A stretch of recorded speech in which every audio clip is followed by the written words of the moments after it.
सुंदर बाईला, त्या रत्नासारख्या सुंदर बाईला एका पुरुषानं मनात खसवली.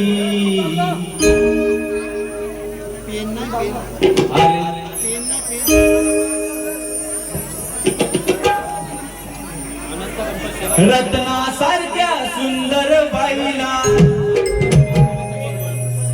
एका पुरुषानं मनात खसवली.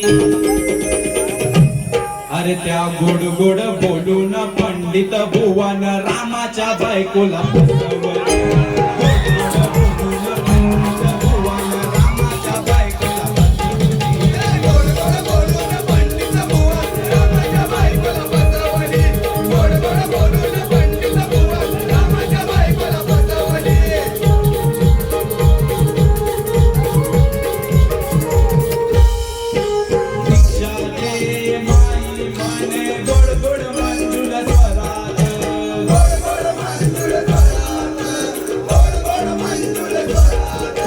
उचलून नीन दशा मी